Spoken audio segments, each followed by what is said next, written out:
ஒரு ஊர்ல ஒரு சித்தர் இருந்தார், சூஃபி சித்தர்.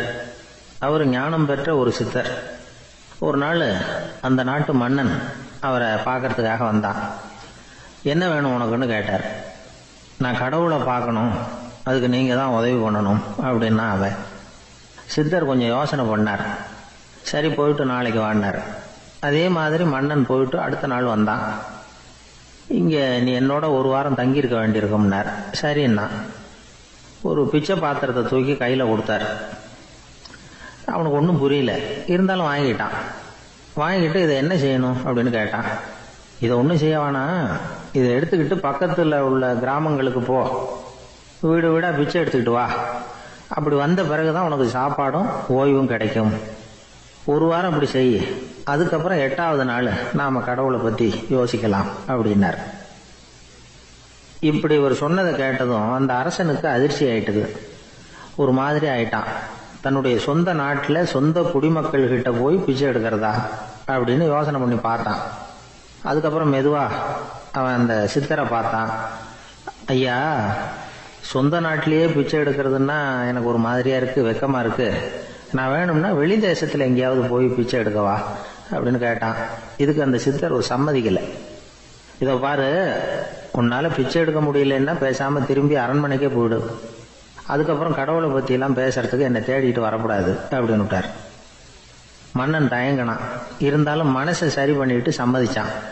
சரிங்க, ஒரு வாரம் இங்க தங்குறேன், நீங்க சொல்றது மாதிரி பக்கத்து கிராமங்களுக்கு போறேன், வீடு வீடா பிச்சை எடுக்கிறேன், வர்றேன் அப்படின்னா. ஒரு வாரம் தெரு தெருவா பிச்சை பாத்திரத்தோட அலைஞ்சான்.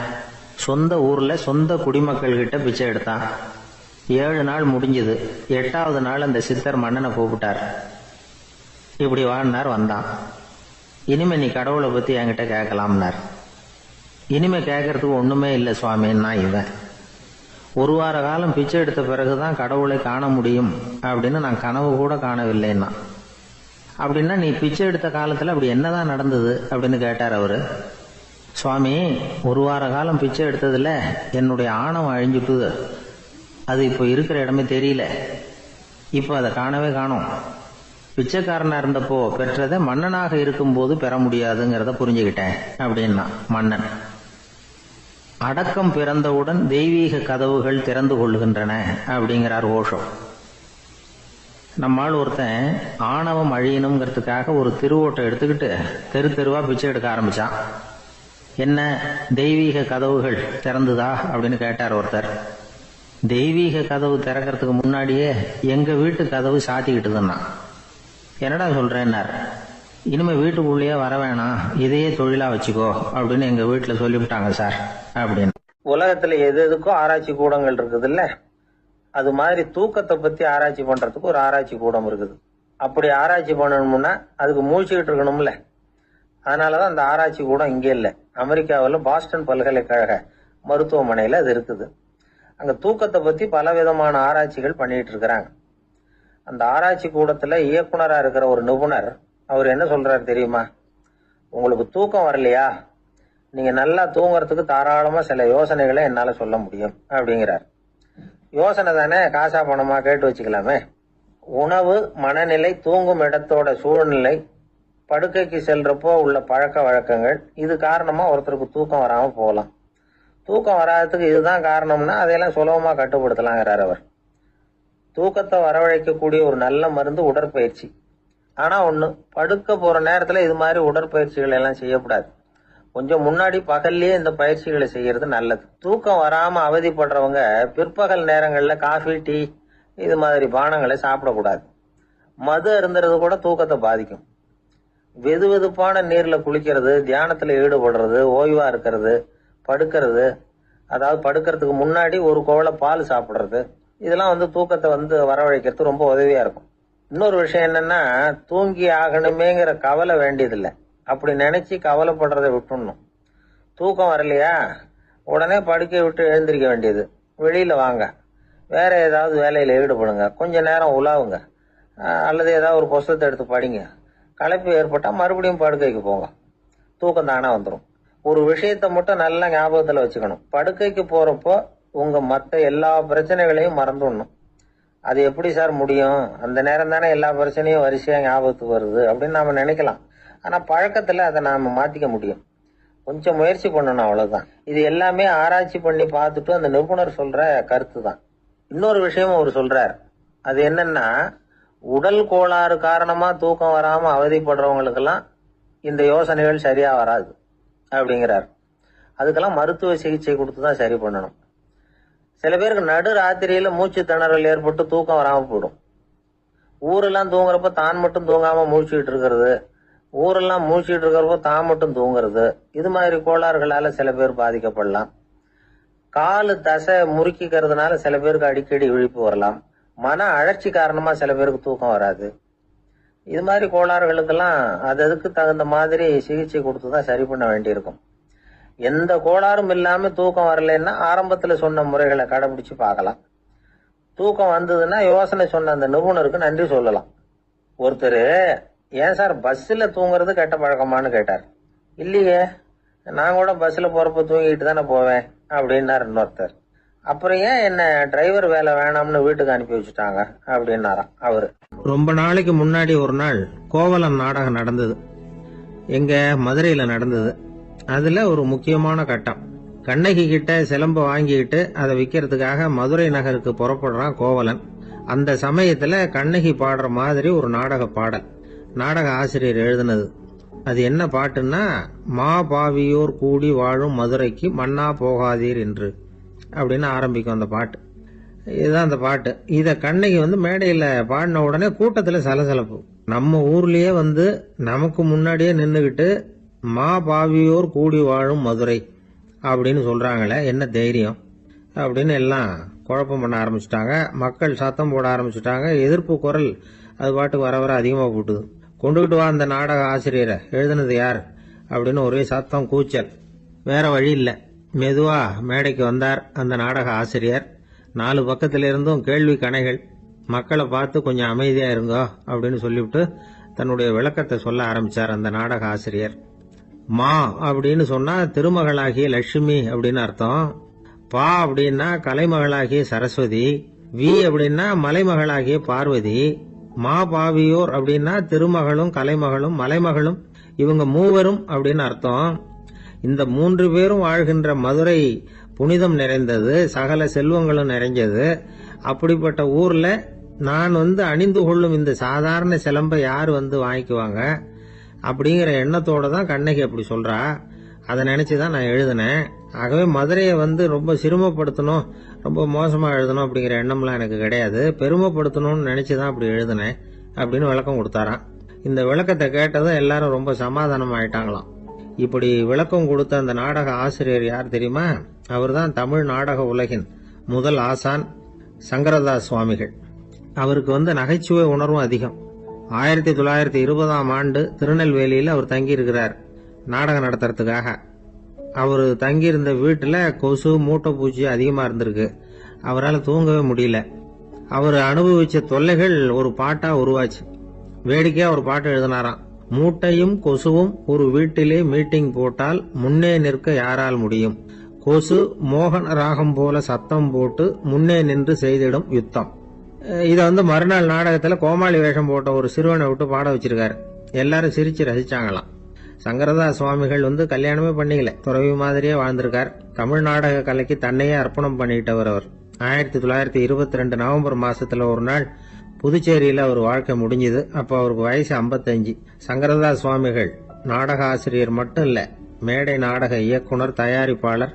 அவரே ஒரு சிறந்த நடிகர். ஒரு தடவை சாவித்திரி நாடகத்துல இவர் யமதர்மனா வேஷம் போட்டு நடிச்சிருக்கிறார். நாடகம் பார்த்துக்கிட்டு இருந்த கருவுற்ற ஒரு பெண்மணிக்கு பயத்தினால அங்கேயே குழந்தை பிறந்துட்டுதான். அந்த நிகழ்ச்சிக்கு அப்புறம் இவர் இந்த வேஷம் போடுறப்போலாம் ஜனங்களுக்கு முன்கூட்டியே எச்சரிக்கை கொடுக்க ஆரம்பிச்சிருவாராம். அதாவது, அப்படி யாராவது பயப்படுறவங்க இருந்தா கொஞ்சம் கண்ணை மூடிங்க அல்லது எழுந்திரிச்சு போடுங்கன்னு. நடிப்புன்னா அப்படில இருக்கணும். இந்த காலத்துல நடிகர் ஒருத்தர் சொன்னார், சார், நான் இந்த நாடகத்துல நடிக்கிறப்போ முகத்துல நவரசங்களையும் காட்டி நடிச்சேன், உணர்ச்சிகளை எல்லாம் நல்லா காட்டி நடிச்சேன். அப்படி இருந்து ஜனங்கள் கல் எடுத்து மேடையில வீசிவிட்டாங்க சார் அப்படின்னார். நாடகத்துல உங்களுக்கு என்ன வேஷம் அப்படின்னு கேட்டாங்க. அது செத்து கிடக்கிற பணமா நடிச்சேன் சார் அப்படின்னார். ஒரு தடவை நாரதர் ஒரு தெரு வழியா போய்கிட்டு இருந்தார். வழியில ஒருத்தர் வேத சாஸ்திரம்லாம் படிச்சுக்கிட்டு உட்காந்துருந்தார். அவரு நாரதரை பார்த்து எங்க போயிட்டு இருக்கிறீங்கன்னு கேட்டார். கடவுளை பார்த்துட்டு வரலாம்னு போயிட்டு இருக்கிறேன் அப்படின்னாரு நாரதர். அப்படின்னா அவர்கிட்ட எனக்கு எப்போ முக்தி கிடைக்கும்னு கேட்டுட்டு வாங்களேன் அப்படின்னாரு இவர். சரி கேட்டு வரேன் அப்படின்னு சொல்லிவிட்டு நாரதர் நடந்தார். கொஞ்ச தூரத்துல ஒரு மரத்தடியில ஒரு தொழிலாளி செருப்பு தைச்சுக்கிட்டு உட்காந்துருந்தார். அந்த ஆளும் அதே மாதிரி கேட்டுக்கிட்டார். எனக்கு எப்போ முக்தி கிடைக்கும்னு கடவுள்கிட்ட கேட்டுக்கிட்டு வாங்களேன்னார். அவர்கிட்டையும் சரின்னு சொல்லிவிட்டு நாரதர் நேரா வைகுண்டத்துக்கு வந்து சேர்ந்தார். கடவுளை பார்த்தார். இவங்க 2 பேரும் சொல்லி அனுப்பின விஷயத்தை பத்தி கேட்டார். அதுக்கு கடவுள் சொன்னாரு, அந்த செருப்பு தைக்கிற தொழிலாளி உடல் நீத்ததும் உடனே என்ன வந்து அடைவான். ஆனா அந்த சாஸ்திரம் படிச்ச ஆள் இப்போதைக்கு என்கிட்ட வந்து சேர மாட்டான். அவன் இன்னமும் பல பிறவிகள் எடுத்து அங்கேயே இருக்க வேண்டி இருக்குது. எப்போ இங்க வந்து சேருவான்னு எனக்கே தெரியாது அப்படின்னார். நாரதருக்கு இதோட ரகசியம் என்னங்கிறது புரியல. எனக்கு ஒன்னும் புரியலையேன்னாராம் கடவுள்கிட்ட. சீக்கிரம் புரிஞ்சுக்குவேன், நீ திரும்பி போறப்போ நான் இங்க வைகுண்டத்துல என்ன செஞ்சுக்கிட்டு இருக்கேன்னு கேட்டா, ஒரு ஊசியின் துவாரத்துல ஒரு யானைய கோத்துக்கிட்டு இருக்கிறேன்னு அவங்க கிட்ட சொல்லு அப்படின்னார் கடவுள் சிரிச்சுக்கிட்ட. நாரதர் பூமிக்கு திரும்பினார். கடவுளை பாத்தீங்களா எப்படி இருக்கார் அப்படின்னு விசாரிச்சார். வேத சாஸ்திரம் படிச்சவர். ஓ பகவானா, அவர் யானைய ஊசியின் காதுல நுழைச்சுக்கிட்டு இருக்கிறார் பார்த்தேன்னார் நாரதர். ஊசி காதுல யானையா? அது எப்படி முடியும்? நீங்க சொல்றத நான் நம்ப மாட்டேன்னு விட்டார் அவரு. சரி, இந்த ஆளுக்கு இறைவன் பேர்ல நம்பிக்கை இல்லை அப்படிங்கறத நாரதர் புரிஞ்சுக்கிட்டார். அடுத்தபடியா அந்த தொழிலாளி இருந்த இடத்துக்கு போனார். இறைவனை பாத்தீங்களான்னு கேட்டார் அவரு. பார்த்தேன், ஒரு ஊசி துவாரத்துல யானையை கோத்துக்கிட்டு இருந்தார் அப்படின்னு சொல்லிவிட்டு நாரதர் அந்த ஆள் முகத்தை கவனிச்சார். அந்த தொழிலாளி இதை கேட்டுட்டு கொஞ்சம் கூட ஆச்சரியப்படல. அவரால் முடியாத காரியம் கூட உண்டானார். என்ன இப்படி சொல்ற? ஊசியின் துவாரத்துல யானையை கோக்க முடியும்னு நீ நம்புறியா அப்படின்னு கேட்டார் நாரதர். நிச்சயமா நம்புறேன்னார் அவர். அது எப்படி அப்படின்னு கேட்டார் இவர். இங்க பாருங்க, நான் இந்த ஆலமரத்தடியில தான் தினமும் உட்கார்ந்துருக்கிறேன். தினமும் இந்த மரத்துல இருந்து எவ்வளவோ பழம் கீழே விழுது. இந்த பழத்துல இருக்கிற ஒவ்வொரு விதையிலையும் உள்ள ஒரு ஆலமரம் இருக்குது. ஒரு சின்ன விதைக்குள்ள ஒரு பெரிய ஆலமரம் இருக்க முடியுங்கிறப்ப ஊசி துவாரத்துல கடவுள் யானையை நுழைய வச்சாருங்கிறத ஒத்துக்கிறதுல என்ன கஷ்டம் இருக்கு அப்படின்னு ரொம்ப சர்வசாதாரணமா பதில் சொன்னாராம் அந்த தொழிலாளி. நாரதர் யோசனை பண்ணார். இந்த தொழிலாளி வேத சாஸ்திரங்களை எல்லாம் படிக்கலன்னா கூட அறிவுபூர்வமா சிந்திச்சு இறைவனை நம்புறான். அதனாலதான் கடவுள் இந்த ஆளுக்கு சீக்கிரம் முக்தி கிடைக்கும்னு சொன்னார் அப்படிங்கறத புரிஞ்சுக்கிட்டாராம்.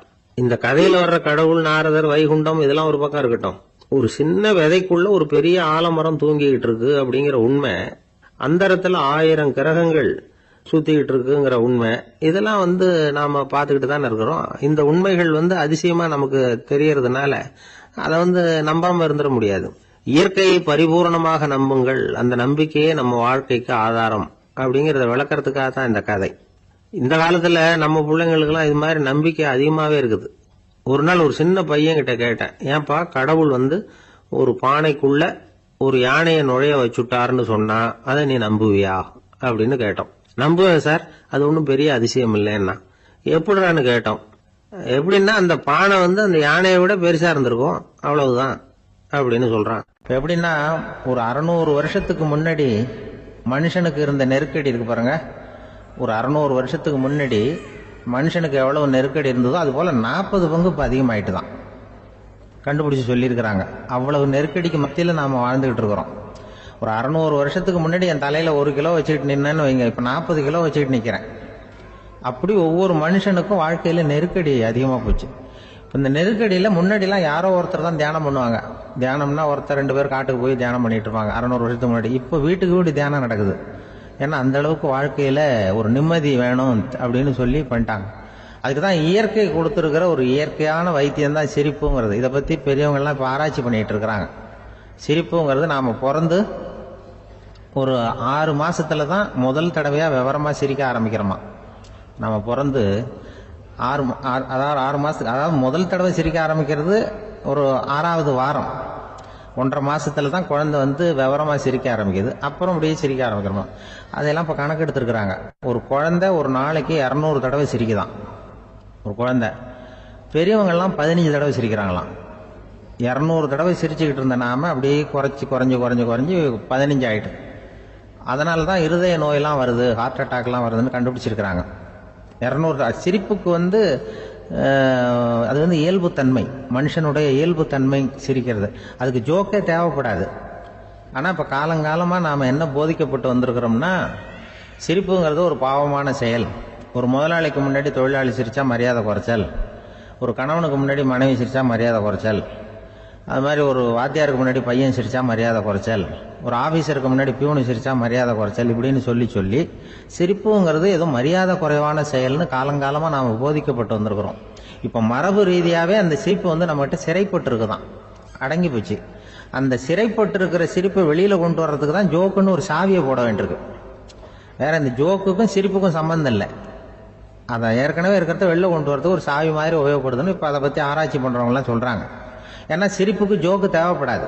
இப்போ ஒரு குழந்தை தொட்டிலில் படுத்துருக்குன்னு வைங்களேன், குழந்தை தொட்டிலில் இருக்குது, அது முகத்துக்கிட்ட போய் ஒரு கிளுகிழுப்பை ஆட்டுங்க சிரிக்கும். அந்த கிளுகிழுப்பை சத்தமே சிரிக்க வைக்கிறதுல அதுதான் மனுஷனுடைய இயல்புத்தன்மை. அது என்ன ஜோக்காது? சத்தம். ஒரு கிளுகிழுப்பையை கொண்டு போய் குழந்தை முகத்துக்கிட்ட ஆட்டினா சிரிக்குதே, அதுதான் இயல்புத்தன்மை. அதே கிளுகிழுப்பை ஒரு தாத்தா மூஞ்சிக்கிட்ட ஆட்டுங்க, கோவம் வந்துடும், அடிக்க வருவார். என்னடா விளையாட்டு இது அப்படிம்பாரு. ஏன்னா அவர் சிரிச்சுக்கிட்டு இருந்தவர், அப்படி இருந்தவர் ஒரு காலத்தில். ஒரு கிளுகிழுப்புக்கு சிரிச்சவர் ஒரு காலத்தில் இப்போ கோவப்படுறாருன்னா அந்த அளவுக்கு நம்ம மாறி போயிட்டே வந்துகிட்டு இருக்கிறோம். அதனால வந்து அந்த இயல்புத்தன்மை மாறாமல் இருக்கணுங்கிறது ரொம்ப முக்கியம். அதுக்காக எல்லாரையும் குழந்தையாக்க முடியாது. மனுஷன் வந்து எல்லாரும் இனிமேல் வந்து வயசுங்கிறது கூட ஆகிட்டே தான் இருக்கும். அதுக்காக குறைச்சிக்கிட்டே போக முடியாது. அதுக்கு யாராவது மருந்து கண்டுபிடிச்சாதான் உண்டு. ஆனால் ஒருத்தர் மருந்து கண்டுபிடிச்சாராம், சொல்லுவாங்க.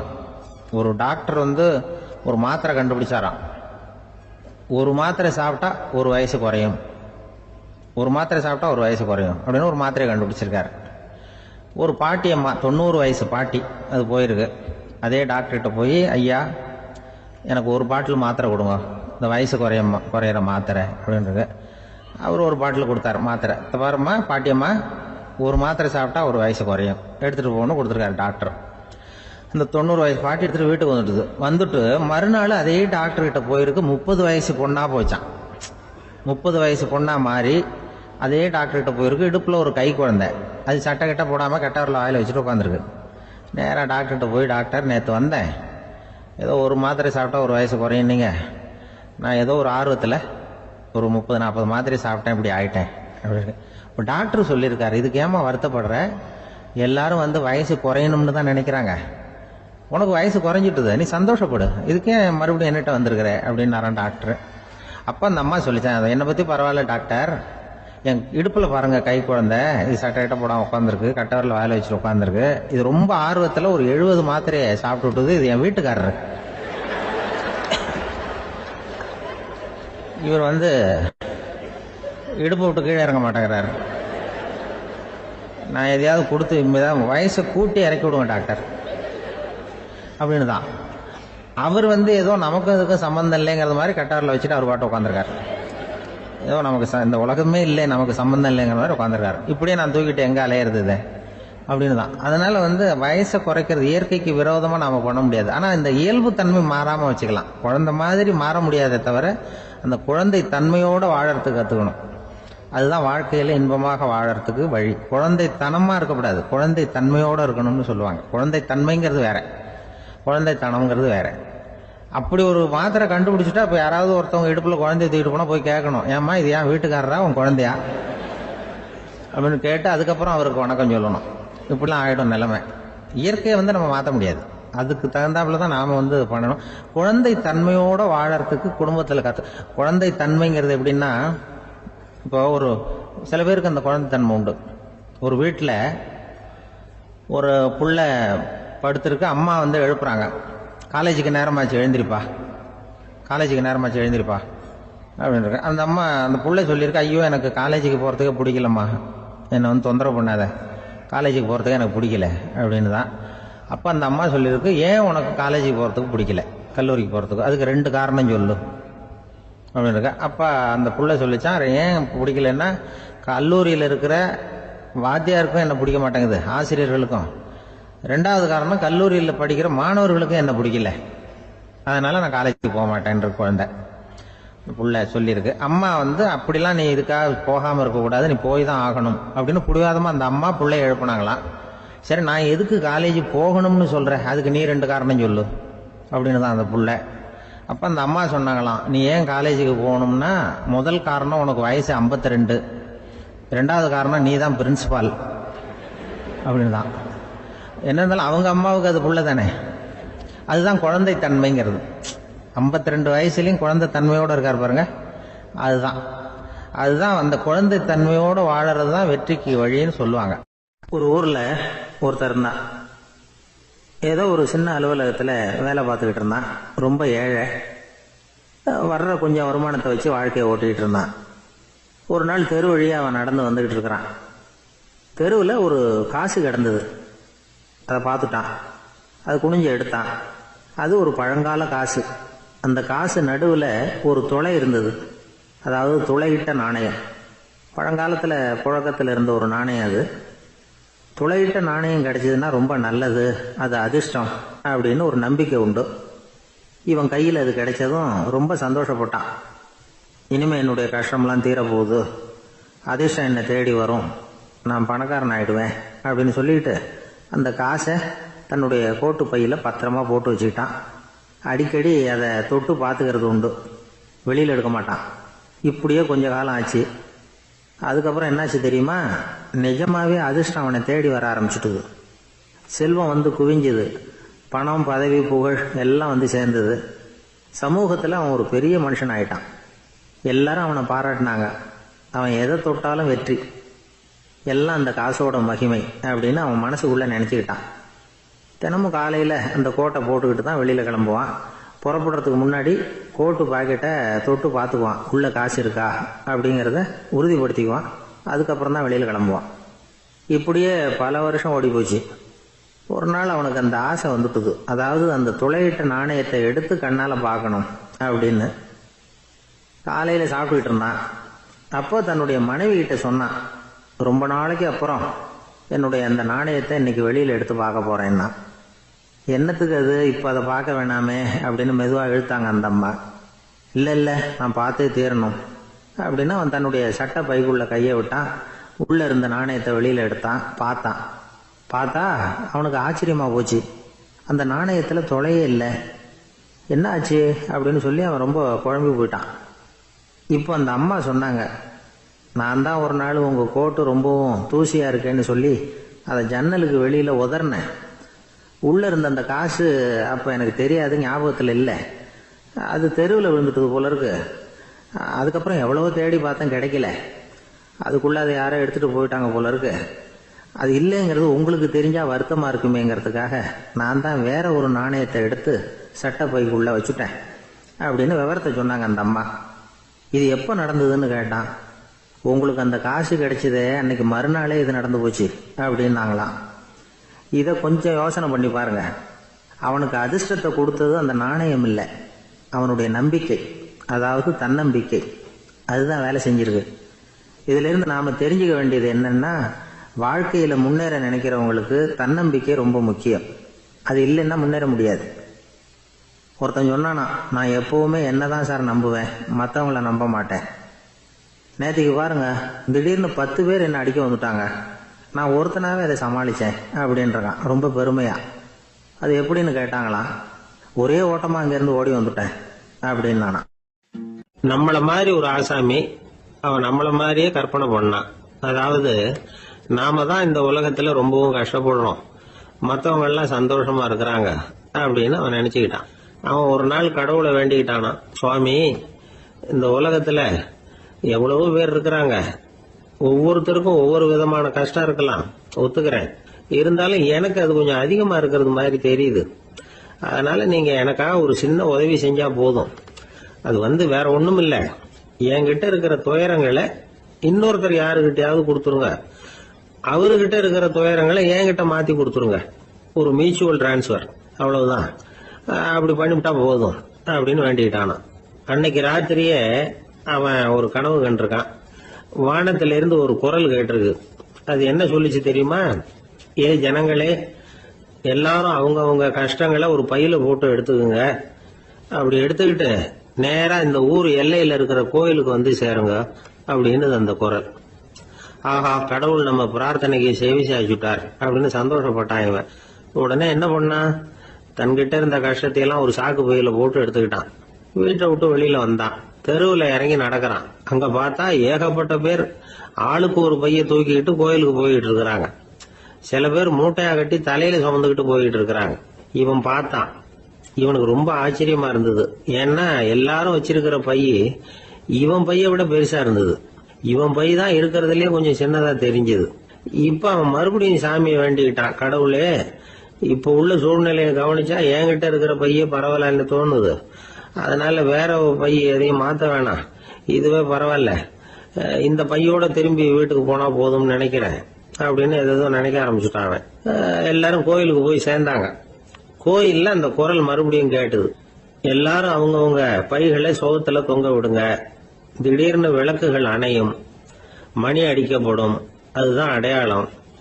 அந்த சமயத்துல இருட்டுல உங்களுக்கு வேண்டிய பைய நீங்க மாத்தி எடுத்துக்கலாம், தேர்ந்தெடுத்துக்கலாம். வெளிச்சம் இருக்கிறப்பவே உங்களுக்கு பிடிச்ச பைக்கு பக்கமா பார்த்து நீங்க நின்னுக்கலாம் அப்படின்னு சொல்லி விவரம் சொல்லிச்சான் அந்த குரல். அப்படி சொன்னதுக்கு அப்புறம் திடீர்னு விளக்கு அணைஞ்சுது, மணி அடிச்சுது. கொஞ்ச நேரம் கழிச்சு மறுபடியும் விளக்குகள்லாம் எரிஞ்சுது. இப்போ பார்த்தா எல்லாரும் அவங்கவுங்க பையையே கெட்டியா பிடிச்சிக்கிட்டு நிக்கிறாங்க. இவனும் அப்படியே நிக்கிறான். இவன் மெதுவா பக்கத்துல நிக்கிறவங்க கிட்ட கேட்டானா, ஏன் நீங்க பைய கையிலேயே வச்சிருக்கிறீங்க, செவுத்துல மாட்டலையா அப்படின்னு கேட்டிருக்கான். இல்லப்பா, நீ ஏன் கையிலேயே வச்சிருக்கிறியோ அதே காரணத்துக்காக தான் நாங்களும் வச்சிருக்கிறோம். நம்ம கவலைகளை பத்தி நமக்கு ஓரளவுக்காவது தெரியும். ஆனா மத்தவங்க கவலைகள் நமக்கு பரிச்சயம் இல்லாதவை, பழக்கம் இல்லாதது. அதனால நமக்கு தெரிஞ்ச கவலைகளை சமாளிக்கிறது சுலபம். தெரியாததை சமாளிக்கணும்னா மறுபடியும் ஆரம்பத்துல இருந்து ஆரம்பிக்கணும். அதனால பழைய நண்பர்களோட வாழறது தான் மேல் அப்படின்னு நானாம். அதுக்கப்புறம் அவன் தன்னோட பைய போதும்னு வீட்டுக்கு திரும்பி வந்துட்டானான். இது ஒரு பெரியவர் சொல்லி இருக்கிற கதை. அதனால நம்ம கிட்ட இருக்கிற கஷ்டங்கள் தான் பெருசு, அதை இன்னொருத்தங்கிட்ட கொடுத்துட்டு மாத்திக்கலாம் அப்படின்னு நினைக்கிறது தப்பு. இதே மாதிரி இன்னொரு சம்பவம். ஒரு ஊர்ல ஒரு நாள் ராத்திரி ஆகாயத்தில இருந்து கடவுள் குரல் கேக்குது. இந்த ஊர்ல இருக்கிற ஜனங்கள்லாம் கொஞ்சம் கவனிங்க, உங்களுக்கு ஒரு செய்தி. அதாவது இங்க இருக்கிற ஜனங்கள்லயே கொஞ்சம் கூட கவலையே இல்லாத ஆள் யாருன்னு எனக்கு தெரியணும். அதனால எல்லாரும் அவங்க கவலைகளை ஒரு பையில போட்டு எடுத்துக்கிட்டு கோயிலுக்கு வாங்க அப்படின்னாரு கடவுள். உடனே வரிசையா எல்லாரும் வர ஆரம்பிச்சாங்க. எல்லார் கையிலயும் பை இருந்தது, சின்னதும் பெருசுமா. கவலையே இல்லாத ஆள் யாருன்னு தேடினார் கடவுள். ஒரே ஒரு ஆள் மட்டும் கையில எதுவும் இல்லாம வெறும் கையை வீசிக்கிட்டு ரொம்ப ஜாலியா நடந்து வந்துகிட்டு இருந்தான். கடவுள் அவங்க கிட்ட போனார். ஏன்பா உனக்கு கவலையே இல்லையா அப்படின்னு கேட்டார். எனக்கும் சில கவலைகள்லாம் உண்டு அப்படின்னு அவன். எங்க அதெல்லாம்னு கேட்டிருக்காரு கடவுள். பின்னாடி லாரியில வந்துகிட்டு இருக்கு அப்படின்னு அவன். ஒரு ஊர்ல ஒரு ஆள் இருந்தான். நிறைய பணம் சேர்த்தான். அவனுக்கு சம்பாதிக்க தெரியுமே தவிர செலவு பண்ண தெரியாது. மகா கஞ்சன். காசை கையில எடுக்கவே மாட்டான். எடுத்தா செலவு செய்ய வேண்டியிருக்குமே. அதனால இப்படியே அவன் காலத்தை ஓட்டி விட்டான். வயசாயிட்டுது. அவனுடைய மனைவி ஒரு நாள் கேட்டாங்க, இவ்வளவு நாளா நீங்க என்ன எங்கேயுமே அழைச்சிட்டு போனதில்லை, இப்போவாவது அழைச்சிட்டு போகக்கூடாதா அப்படின்னாங்க. எங்க போகணும் சொல்லுன்னா. காசிக்கு போகணும், கங்கையில குளிக்கணும்னாங்க. இவன் பார்த்தான், இதுக்கு ஏன் அவ்வளவு தூரம் செலவு பண்ணிட்டு போகணும், நம்ம ஊர் ஆத்துலயே குளிக்கலாமே, இதுவும் புண்ணிய நதி தான், இங்க குளிச்சா அங்க குளிச்ச பலன் கிடைச்சிரும் அப்படின்னா. சரின்னு 2 பேரும் ஆத்தங்கரைக்கு போனாங்க. அன்னைக்கு ஏதோ விசேஷம், நிறைய கூட்டம், நிறைய பேர் குளிச்சுக்கிட்டு இருக்கிறாங்க. கரையில சில புரோகிதர்கள் நின்றுகிட்டு இருக்கிறாங்க. குளிக்கிறதுக்கு முந்தி அவங்க கிட்ட உட்காந்தா ஏதோ மந்திரம்லாம் சொல்லுவாங்க, கொஞ்சம் காசு கொடுக்க வேண்டியிருக்கும். அதனால இவன் என்ன பண்ணா, ஆத்தங்கரையிலேயே கொஞ்சம் தூரம் போனான். ஊரை விட்டு தள்ளி வந்துட்டான், அங்க யாருமே இல்லை. அப்பாடான்னு சந்தோஷப்பட்டான், குளிக்கலாம்னு புறப்பட்டான். இந்த நேரம் கடவுள் பார்த்தார், இந்த கஞ்சனுக்கு ஏதாவது புத்தி போகட்டணும் அப்படின்னு நினைச்சாரு. உடனே ஒரு புரோகிதர் மாதிரி உருவத்தை மாத்திக்கிட்டு அந்த ஆள் முன்னாடி வந்து நின்னார். அவனுக்கு அதிர்ச்சி, இங்க யாருமே இருக்க மாட்டாங்கன்னு நினைச்சா இங்கேயுமே ஒரு ஆள் வந்துட்டாரு, என்ன பண்றதுன்னு யோசனை பண்ணான். புரோகிதர் உருவத்தில் இருந்த கடவுள் சொன்னார், இத பாருங்க, இன்னைக்கு விசேஷ நாள், நீராடுறதுக்கு முன்னாடி சுயகல்பம் பண்ணிக்கிறது ரொம்ப நல்லது அப்படின்னார். என்கிட்ட பணம் எதுவும் இல்லையேன்னா. பரவாயில்ல, அப்புறமா கொடுங்க, வாங்கிக்கிறேன். ஆனா ஒண்ணு, எவ்வளவு கொடுப்பீங்கிறத மட்டும் இப்பவே சொல்லி கொடுங்க அப்படின்னாரு. இவன் ரொம்ப யோசனை பண்ணான். ஒரு 10 பைசா தரேன் அப்படின்னா. சரின்னு ஒத்துக்கிட்டு எல்லா கிரியைகளையும் அவர் செஞ்சார். அதுக்கப்புறம் கணவனும் மனைவியும் ஆத்துல குளிச்சாங்க. அவர் போயிட்டார். கொஞ்ச நாள் கழிச்சு அவன் வீட்டுக்கு வந்தார் கடனை வசூல் பண்றதுக்கு. வாசல்ல நின்றுகிட்டு இருந்த அவன் மனைவி இவரை பார்த்ததும் தயங்க ஆரம்பிச்சாங்க. அந்த அம்மா கிட்ட விஷயத்த சொன்னார். அந்த அம்மா ஓடி போய் உள்ள இருக்கிற தன்னுடைய கணவர்கிட்ட சொன்னாங்க. அவன் யோசனை பண்ணான், இப்ப வெளியில போனா அவனுக்கு 10 காசு கொடுக்க வேண்டியிருக்கும், அதனால எனக்கு காய்ச்சல்னு அந்த ஆளுகிட்ட சொல்லிவிடு, இன்னொரு சந்தர்ப்பத்துல என்னை வந்து பார்க்க சொல்லு அப்படின்னா. அந்த அம்மா போய் சொன்னாங்க. அப்படிங்களா, அப்படின்னா அவரை நான் உடனே போய் பார்க்கணுமே அப்படின்னு உள்ள நுழைய ஆரம்பிச்சார். அவங்க மறுபடியும் இருங்க தான் வரேன்னு சொல்லிவிட்டு உள்ள ஓடி விஷயத்த சொன்னாங்க. இது ஏதுடா வம்பா போச்சு அப்படின்னு பார்த்தான். மனைவியை கிட்டத்துல கூப்பிட்டான். இந்த பாரு, ஜன்னி கண்டு நான் இறந்து போயிட்டதா சொல்லிவிடு அப்படின்னா சொன்னாங்க. புரோகிதர் பார்த்தார். அப்படின்னா ஒரு வழியா இருந்து அவருடைய இறுதி சடங்குகளையும் நானே முடிச்சுட்டு போயிடுறேன் அப்படின்னார். உள்ள இருந்தவன் யோசனை பண்ணான், அந்த ஆளு என்ன விட மாட்டான் போல இருக்கு, அதனால ஒரு சவப்பெட்டியில என்னை வச்சு தூக்கிக்கிட்டு மயானத்துக்கு போங்க பாத்துக்கலாம் அப்படின்னா. புரோகிதரை விடுற மாதிரி இல்ல, கூடவே நடந்து போயிட்டு இருக்கிறார். அங்க இறக்கி சடங்குகளை முடிச்சுட்டு தீ வைக்கிற நேரம் பொட்டிக்குள்ள இருந்த நம்ம ஆளு அலறி அடிச்சுட்டு வெளியில ஓடி வந்தான். புரோகிதர் உருவத்தில் இருந்த கடவுள் சிரிச்சார், தன்னுடைய சுய உருவத்தை காட்டினார். அதுக்கப்புறம் அவனை கூப்பிட்டு, இத பாருப்பா, ஏன் இப்படி அல்லாடுற, ஏதாவது வர வேணும்னா கேள் தரேன் அப்படின்னார். அவன் யோசனை பண்ணான். பகவானே, ஒரே ஒரு வரம் தான் உங்ககிட்ட கேட்கணும்னா. என்ன வேணும் கேளுன்னார். அந்த 10 பைசா தட்சணையை தள்ளுபடி பண்ணா போதும் அப்படின்னா. கடவுளும் சரின்னு சொல்லிட்டு போயிட்டார். இப்படி ஒரு கதையை சுவாமி சிவானந்தர் சொல்லியிருக்கிறார். செல்வந்தர்கள் பல பேர் இப்படித்தான் இருக்கிறாங்க. தாங்களும் அனுபவிக்க மாட்டாங்க, அடுத்தவங்களுக்கும் கொடுக்க மாட்டாங்க. இது மாதிரியான கஞ்சர்களுக்கு இந்த உலகம் இல்லை, அந்த உலகம் இல்லைங்கிறார் அவர். இந்த கதையில கடவுள் கடன் வசூலுக்கு வந்தது மாதிரி நம்ம ஊர் ஆள் ஒருத்தன் இன்னொருத்தர்கிட்ட 10 பைசா கடன் கொடுத்துட்டான். திருப்பி வாங்கறதுக்கு நடையா நடக்கிறான். கடைசியா கேட்டான், நீ எப்பதான் கடனை திருப்பி தர போற, அதை முடிவா சொல்லுன்னா. வர்ற வியாழக்கிழமை கண்டிப்பா கொடுத்துருவேன் அப்படின்னானா அவன். அன்னைக்கு நான் ஊர்ல இருக்க மாட்டேனே அப்படின்னானா இவன். அதனால என்ன, நானும் தான் அன்னைக்கு ஊர்ல இருக்க மாட்டேன் அப்படின்னானா. கப்பல் கடல்ல போயிட்டு இருக்கு. புயல், சூறாவளி, அலையெல்லாம் பெருசு பெருசா ரொம்ப உயரமா உண்டாகுது. கடுமையான காற்றிலேயும் வேகமான அலைகள்லேயும் சிக்கி அந்த கப்பல் தடுமாறுது. திசை மாறி போச்சு. எந்த பக்கம் போயிட்டு இருக்கிறோம்னே தெரியல. அந்த கப்பலை செலுத்திக்கிட்டு இருந்த மாலுமி ரொம்ப சாமர்த்தியமாக செயல்பட்டார். தன்னுடைய அறிவாற்றலையும் திறமையையும் முழுமையாக பயன்படுத்தினார். அந்த கப்பலை கட்டுப்படுத்தினார். மெதுவாக அந்த சூறாவளியிலிருந்து கப்பலை காப்பாற்றி கரைக்கு கொண்டுட்டு வந்து சேர்த்துட்டார். மாலுமின்னு ஒருத்தர் இருந்ததுனால அந்த மரக்கலம் காப்பாற்றப்பட்டது. மாலுமின்னு ஒருத்தர் இல்லைன்னு வச்சுக்கோங்க, அந்த கப்பலோட கதி என்னவா இருக்கும் யோசிச்சு பாருங்க. ஒரு கோபக்காரனுடைய நிலைமையும் அப்படித்தானா. கோபக்காரன்கிறவன் ஒரு மாலுமி இல்லாத மரக்கலம் அப்படிங்கிறார் நபிகள் நாயகம். கொந்தளிக்கிற கடல்ல கொடுமையான அலைகளின் உச்சியில அல்லல் படுகிற மரக்கலத்தை விட மோசமானது கோபக்காரனின் நிலைமை அப்படிங்கிறது அவருடைய கருத்து. அது மாதிரி இதுன்னு சொல்லல, அதை விட மோசம் இது அப்படிங்கிறார். ஏன் தெரியுமா? ஒரு கப்பல் கடல்ல தடுமாறினா அதை சரிப்படுத்த மாலுமி இருக்கிறார். அவர் தன்னுடைய சாமர்த்தியத்தினால அதை கட்டுப்படுத்தி சரியான வழிக்கு கொண்டுட்டு வந்துடுவார். ஆனால் கோபக்காரனுடைய நிலைமை அப்படி இல்லை அப்படிங்கிறார் நபிகள் நாயகம். மனித மனம் ஒரு மரக்கலம், அறிவு அதில் இருக்கிற மாலுமி. மாலுமி மரக்கலத்தை செலுத்துறான், அவனுக்கு கட்டுப்பட்டு அது ஓடுது. ஆனால் கோபக்காரனுங்கிற மனுஷங்கிட்ட அறிவுங்கிற மாலுமி சரியாக வேலை செய்ய மாட்டான். ஏன்னா கோபம் அந்த மாலுமியின் கண்களை அவிச்சிரும், காதுகளை கேட்காம பண்ணிவிடும். கண்ணையும் காதையும் மூடிவிட்டு கப்பலை ஓட்டுனா எப்படி ஓட்டுறது? அதனால கோபக்காரன் மாலுமி இல்லாத மரக்கலம். இடி மின்னல்ல மாட்டிக்கிட்டு கஷ்டப்படுற கப்பல் மாதிரி கஷ்டப்படுறான். பெரியவங்கள்லாம் என்ன சொல்றாங்க? உனக்கு கெடுதல் பண்ணவனுக்கும் நீ நன்மையை செய், எவருடைய விருப்பு வெறுப்பையும் பொருட்படுத்தாதே. பரம எதிரிக்கும் நீ நன்மை செய்ய ஆரம்பிச்சா உன்னுடைய தூய நிலையை பார்த்துட்டு அவனும் உனக்கு நெருக்கமான நண்பனா ஆயிடுவான். இதுதான் பெரியவங்க நமக்கு சொல்லி இருக்கிறது. புனித குரான் சொல்றது என்ன? தீமையை நன்மையை கொண்டே நீர் தடுத்து கொள்ளும் அப்படின்னு சொல்லப்பட்டிருக்கு. அதுல இன்னா செய்தாரை ஒருத்தல் அவர் நாண நன்னயம் செய்து விடல் அப்படிங்கிறார் திருவள்ளுவர். செல்வந்தர் ஒருத்தர்கிட்ட ஒரு சிறுவன் ஆடு மேய்ச்சிக்கிட்டு இருந்தானா. பெரியவர் அவனை கூப்பிட்டு, நீ நேரா போய் ஒரு ஆட்டுல உள்ள ரொம்ப நல்ல பகுதி எதுவோ அதை எடுத்துக்கிட்டு வா அப்படின்னாராம். இவன் போனான்.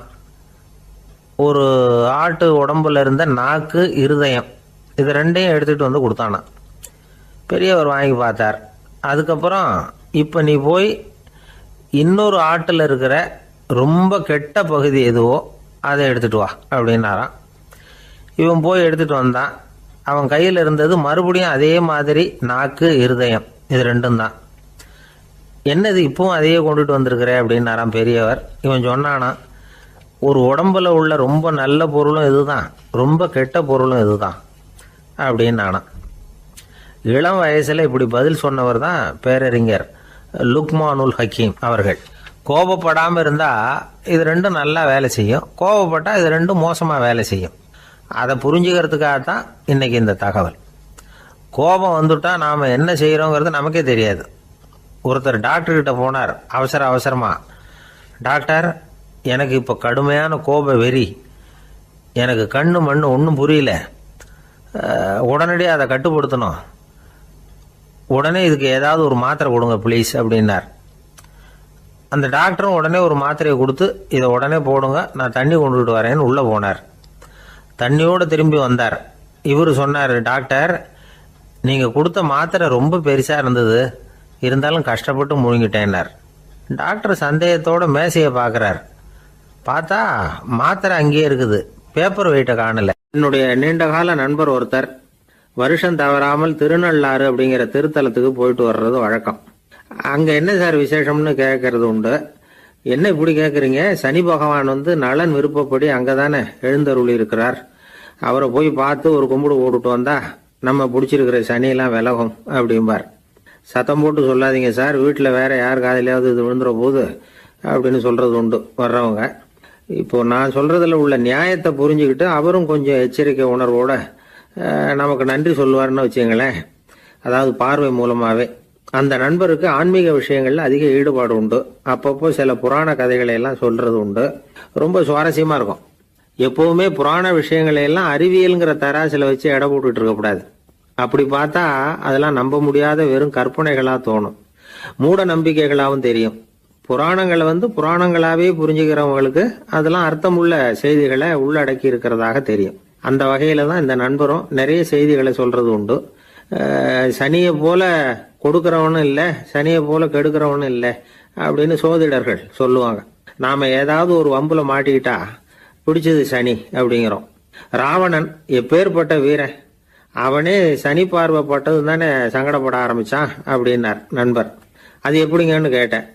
அவர் சொல்ல ஆரம்பிச்சார், இந்த ராவணன் இருக்கானே நவ கிரகங்களையும் பிடிச்சி கொண்டுட்டு வந்து தன்னுடைய சிம்மாசனத்துல அப்படியே படிகளா போட்டு வச்சுட்டானா, ஒவ்வொரு படியா. பாவம் அந்த 9 தேவதைகளும் ஒவ்வொரு படியா குப்புற கிடக்குறாங்க. நவகிரகம் நம்மளை ஆட்டி படைக்குதுன்னு நாம சொல்லிட்டு இருக்கிறோம். ஆனா அந்த நவகிரகங்களை ராவணன் எப்படி வச்சிருந்தான் பாருங்க. எல்லாரையும் சிம்மாசனத்துக்கு பக்கத்துல படிப்படியா போட்டு வச்சிருக்கிறான். காலை அது மேல வச்சுதான் ஏறி போகணும். வேற வழி இல்லாம எல்லாரும் குப்புற விழுந்து கிடக்குறாங்க. ராவணன் ஒவ்வொரு தடவையும் இவங்க முதுகில் அடி வச்சு ஏறி தான் அந்த சிம்மாசனத்துக்கு போறது வழக்கம். இப்படி நடந்துகிட்டு இருக்கிறது நாரதர் கண்ணில் பட்டுட்டு தான். அவர் சும்மா இருப்பாரா? யோசனை பண்ணார் என்ன செய்யலாம் அப்படின்னு. ஒரு முடிவு பண்ணிட்டு நேரா ராவணன் கிட்ட போனாராம். ராவணா, நீ நவக்கிரகங்களை பிடிச்சி கொண்டாந்து உன்னுடைய சிம்மாசனத்துக்கு படிகளா போட்டு வச்சிருக்கிற, அது உன்னுடைய வீரத்தை காட்டுது. இருந்தாலும் ஒரு விஷயத்த நீ யோசிச்சு பார்க்கணும். ஒவ்வொரு தடவை நீ சிம்மாசனத்துக்கு போகும்பொழுதும் நவக்கிரகங்களின் முதுகல் அடி வச்சு நீ ஏறி போற, அது உனக்கு பெருமை கிடையாது.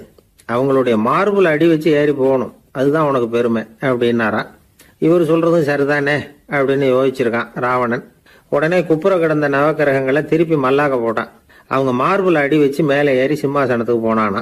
அப்படி போயிட்டு இருக்கும் பொழுது சனி பகவானின் பார்வை அவன் மேல பட்டுதான். அவ்வளவுதான். என்னாச்சு தெரியுமா? சூர்பனகை தேடி வந்தா. சீதையோட அழகை பத்தி தன்னுடைய அண்ணங்கிட்ட சொல்ல ஆரம்பிச்சுட்டா. விவகாரம் ஆரம்பமாயிட்டது. அதுதான் சனியினுடைய வேலை அப்படின்னு சொல்லி இந்த கதையை சொல்லி முடிச்சார் என்னுடைய நண்பர். ஆக சனியின் பார்வை நம்ம மேல படாம பாத்துக்கிறது தான் நல்லதுங்கிறீங்க அப்படின்னு. ஆமா சார், இப்ப கூட நான் உங்க வீட்டுக்கு வந்திருக்கிறதே ஒருத்தருடைய பார்வை என் மேல படக்கூடாதுங்கிறதுக்காகத்தான் அப்படின்னார். யாருங்க அதுன்னு என்னுடைய மாமனார் சார். அவசரத்துக்கு அவர்கிட்ட கொஞ்சம் கடன் வாங்கிவிட்டேன். நம்ம மாப்பிள்ளை தானேன்னு சொல்லி அவரு விட்டு கொடுக்கறதுக்கு தயாரா இல்லை. இன்னைக்கு இப்ப அவர் எங்க வீட்டுக்கு வரக்கூடிய நேரம், அதுதான் அவர் பார்வையிலிருந்து படாம தப்பிக்கலாங்கிறதுக்காக இங்க வந்துட்டேன் அப்படின்னார்.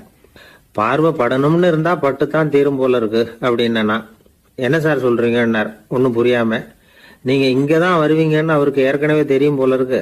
அதனால உங்களுக்கு முன்னாடியே உங்க மாமனார் இங்க வந்துட்டார். அதுவும் அந்த பீரோவுக்கு பக்கத்துலதான் பின்னாடி மறைஞ்சு நின்றுட்டு இருக்கிறார் அப்படின்னு. அசோக மன்னர் வந்துகிட்டு இருக்கார். அவருடைய ஆலோசகர்கள் எல்லாம் பக்கத்துல வந்துகிட்டு இருக்கிறாங்க. அந்த சமயத்துல எதிரில் ஒரு புத்த பிக்ஷு வர்றார். அசோகர் பார்க்கிறார். ஓடி போய் அவர் காலில் விழுந்து வணங்குறார். அசோக மன்னரின் தலை அந்த புத்த துறவியின் பாதத்துல பட்டுக்கிட்டு இருக்கு. பக்கத்துல நின்றுகிட்டு இருந்த அமைச்சருக்கு இது ரொம்ப சங்கடமா போச்சு. ரொம்ப வருத்தப்பட்டார். நம்ம அசோக சக்கரவர்த்தி எப்பேற்பட்டவர், அவரோட தலை ஒரு சன்னியாசியின் பாதத்துல படுறதா அப்படின்னு நினைச்சு ரொம்ப கவலைப்பட்டார். அரண்மனைக்கு திரும்பினதும் அமைச்சர் மெதுவா ஆரம்பிச்சார். அரசே, எனக்கு ரொம்ப வருத்தமா இருக்குது அப்படின்னார். எதுக்குன்னார் மன்னர். அசோக சக்கரவர்த்தியின் தலை, அதாவது அந்த சிரம், ரொம்ப மதிப்புமிக்க ஒன்று. அது ஒரு சன்னியாசியின் காலில் படலாமா அப்படின்னார். அசோகர் பதில் சொல்லல, சிரிச்சார், போயிட்டார். அதுக்கப்புறம் ஒரு சரியான சந்தர்ப்பத்துக்காக காத்துக்கிட்டு இருந்தார். ஒரு நாள் அமைச்சரை கூப்பிட்டார். எனக்கு 3 தலைகள் வேணும் அப்படின்னார். சொல்லுங்க, கொண்டுகிட்டு வரேன் அப்படின்னார் அமைச்சர். அசோகர் சொன்னார், முதல்ல எனக்கு தேவையானது ஒரு ஆட்டின் தலை, 2வது ஒரு புலியின் தலை, 3வது ஒரு மனிதனின் தலை. இதுதான் அசோகர் கேட்டது. எங்க இருந்தாலும் கொண்டு வாங்கன்னார். அமைச்சர் புறப்பட்டார். ஆட்டுத்தலை, புலித்தலை கிடைச்சிட்டுது. அப்புறமா ஒரு சுடுகாட்டுக்கு போய் ஒரு மனித தலையும் சேகரம் பண்ணிட்டு ராஜா கிட்ட வந்துட்டார். அரசே, உங்கள் ஆணைப்படி 3 தலைகளையும் கொண்டு வந்திருக்கிறேன்னார். அசோகர் பார்த்தார். ரொம்ப நல்லது, இப்ப இது 3ஐயும் எடுத்துக்கிட்டு போய் சந்தையில வித்துட்டு வாங்க அப்படின்னார். அமைச்சர் அதுகளை எடுத்துக்கிட்டு சந்தைக்கு போனார். முதல்ல ஆட்டுத்தலை நல்ல விலைக்கு வித்து போச்சு. நல்ல விலை கொடுத்து வாங்கிட்டு போட்டாங்க. அடுத்தபடியா புலி தலைய ஒருத்தர் வாங்கிட்டார். அதை பாடம் பண்ணி வீட்டுல மாட்டி வைக்கலாமே அப்படின்னு நினைச்சு அதையும் வாங்கிட்டு போட்டார். மனித தலையை மட்டும் வாங்கறதுக்கு யாரும் முன் வரல. எல்லாரும் அதை பார்த்துட்டு விலைக்கு போக ஆரம்பிச்சாங்க. அமைச்சர் திரும்பி வந்தார். அரசே, இந்த தலையை மட்டும் யாரும் வாங்க மாட்டேங்கிறாங்க அப்படின்னார். சரி, பரவாயில்ல, இதை இலவசமாவே எனாமாவே யாருக்கிட்டையாவது கொடுத்துட்டு வந்துருங்க அப்படின்னார். அமைச்சர் மறுபடியும் சந்தைக்கு போனார். இதை இலவசமா தரேன், இதை வாங்கிக்கோங்க அப்படின்னார். அப்பவும் அதை யாரும் வாங்கிக்கிறதுக்கு தயாரா இல்லை. மறுபடியும் திரும்பி வந்து மன்னர்கிட்ட விவரத்தை சொன்னார். இப்போ மன்னர் சொல்றார், அமைச்சரே, உயிர் இருக்கிற வரைக்கும் தான் இந்த தலைக்கு மதிப்பு. ஜீவன் போனதுக்கு அப்புறம் அதோட மதிப்பும் போயிடுது. அதனால மதிப்பு இருக்கும் பொழுதே பெரியவர்கள் பாதம் பணிந்து அந்த புனிதத்தை பெற்றுக்கொள்ளணும் அப்படின்னார். பணிவுங்கிறது வேற, அடிமைத்தனம்ங்கிறது வேற. பெரியவர்களை பணிவது நமக்கு பெருமை தரக்கூடிய விஷயம். இதை மனசுல வச்சுக்கிட்டு எப்போ காலில் விழணும், எப்போ காலில் விழக்கூடாது அப்படிங்கிறத முடிவு பண்ணிக்கணும். ஒரு சாதாரண ஆள் நடந்து வந்துகிட்டு இருந்தார். எதிரில் வந்த ஒரு பெரிய மனுஷன் ஓடி போய் அவர் காலில் விழுந்து தன்னுடைய தலையை அவர் பாதத்தில் கொண்டு போய் வச்சார். கொஞ்ச நேரம் கழிச்சு எழுந்திரிச்சு வந்துட்டார். வந்த பிறகு இவரை கேட்டேன், ஏன் திடீர்னு ஓடி போய் அந்த ஆளு காலில் விழுந்தீங்க அப்படின்னு. அவர் போட்டிருக்கிறது என்னோட காணாம போன செருப்பான்னு கண்டுபிடிக்கிறதுக்காக அப்படி விழுந்தேன் அப்படின்னார். வாழ்க்கையில் சில சந்தர்ப்பங்களில் நாம் சில அவமானங்களை சந்திச்சே தீர வேண்டியிருக்கு. என்ன பண்ணுறது, காலம் அப்படி. அவமானப்படுறவங்க உடனே அடங்கி போயிடுறது தான் உலக வழக்கம். அவமானப்பட்டால் உடனே சீறி எழறவங்களும் உண்டு. ஆனால் அதையே ஒரு சவாலாக எடுத்துக்கிட்டு முன்னுக்கு வர்றவங்களும் சில பேர் இருக்கிறாங்க. அவங்க ரொம்ப அபூர்வம். இன்றைக்கி மனோதத்துவ நிபுணர்கள்லாம் என்ன சொல்கிறாங்க தெரியுமா? அவமானப்பட்டுட்டா உடனே அடங்கி போயிடக்கூடாதான். அதையே ஒரு சவாலாக எடுத்துக்கிட்டு மனசில் ஒரு வைராக்கியத்தோட முயற்சி பண்ணினா வாழ்க்கையில் எல்லாரும் முன்னேறலாமா. அவமானங்கிறத நாம் வைராக்கியமாக மாற்றிக்கணும். அதுதான் வெற்றிக்கு வழி. ராமர் இந்த பூமியில் பிறந்ததே ஒரு வைராக்கியத்தினால தான் சார் அப்படின்னார் ஒருத்தர். எப்படிங்க அது அப்படின்னு கேட்டேன். அவர் சொன்னார், தசரதருக்கு ராமர் குழந்தையா பிறக்கணும், அப்போ தான் இங்கே இருக்கிற கஷ்டங்கள்லாம் நீங்கும் அப்படின்னு சர்வ லோகமும் எதிர்பார்த்துக்கிட்டு இருக்குது. ஆனால் அவர் எப்போ பிறப்பார் அப்படின்னு யாருக்கும் தெரியல. அந்த காரியம் சீக்கிரம் நடக்கணுமே, அதுக்கு என்ன பண்ணுறது? நாரதர் வந்தார் ஒரு நாள் தசரதரை தேடி. தசரதா, உனக்கு ஒரு செய்தி தெரியுமான்னு ஆரம்பித்தார். அவர் எப்பவும் இப்படித்தானே ஆரம்பிக்கிறது வழக்கம். என்ன விஷயம்னு கேட்டார் தசரதர். தசரதா, நீ அடிக்கடி உன்னோட தேரில் ஏறிக்கிட்டு தேவலோகத்துக்கு போகிற, அங்கே போகிற வர்ற எல்லாம் பண்ணிகிட்ருக்க, எல்லாம் சரி. தேவலோகத்துலேயும் உன்னை நல்லபடியாக தான் வரவேற்கிறாங்க. தேவேந்திரன் உன்னை பிரியமாக அழைச்சிட்டு போய் தன்னுடைய அரியாசனத்திலேயே தனக்கு பக்கத்திலேயே உட்கார வைக்கிறான். நீயும் சந்தோஷமாக உட்காந்து பேசிவிட்டு வந்துடுற. ஆனால் நீ இங்கே வந்ததுக்கு அப்புறம் அங்கே என்ன நடக்குது தெரியுமா உனக்கு அப்படின்னாரான் நாரதர். என்ன நடக்குது எனக்கு ஒன்றும் தெரியலையே அப்படின்னாரான் தசரதர். நாரதர்கிட்ட வந்து கிட்டத்தில் வந்து கேட்டிருக்கார், கொஞ்சம் சொல்லுங்கள் என்னது அப்படின்னு. அவர் நெருங்கி வந்தாரான் நாரதரும். மெதுவாக அவர் காதோட காதாக சொன்னாராம். அதாவது நம்ம பாஷையில் சொல்லப்போனால் பற்ற வைக்கிறார்.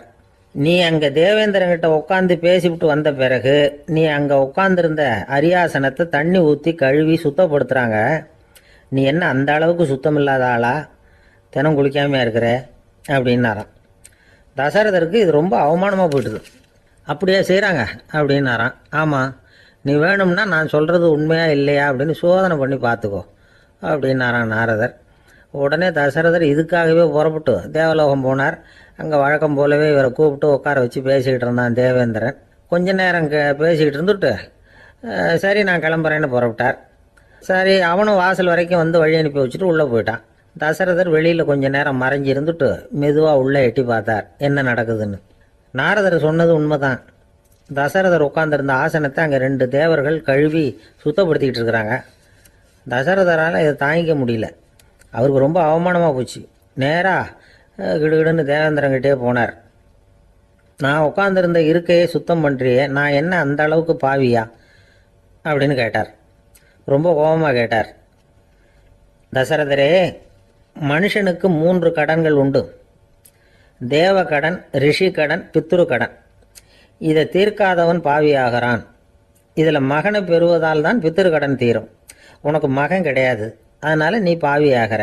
பாவி உட்கார்ந்துருந்த இடம்ங்கிறதுனால அதை சுத்தம் செய்ய வேண்டியது எங்கள் கடமை அப்படின்னு நானான் தேவேந்திரன். இந்த இடத்துல தசரதருக்கு ஏற்பட்ட அவமானம் ஒரு வைராக்கியமாக மாறிச்சு. தேவேந்திரனே கேட்டுக்கோ, ஒரு மகனை பெற்ற பிறகு தான் இந்த சபையில் மறுபடியும் அடி எடுத்து வைப்பேன் அப்படின்னு சொல்லிவிட்டு போயிட்டாரான். போய் புத்திர காமேஷ் யாகம் பண்ணார். புத்திரர்கள் பிறந்தார்கள். இந்த கதையில் உள்ள கருத்து என்னன்னா, தேவேந்திரன் தசரதரை அப்படி அவமானப்படுத்தலைன்னா அவருக்கு இப்படி ஒரு வைராக்கியம் பிறந்திருக்குமா யோசிச்சு பார்க்கணும். நமக்கு ஏற்படுகிற சில அவமானங்களையும் வைராக்கியமாக மாற்றிக்குவோம். அப்படி மாற்றிக்கிட்டோம்னா வாழ்க்கையில் வந்து முன்னேறலாம்.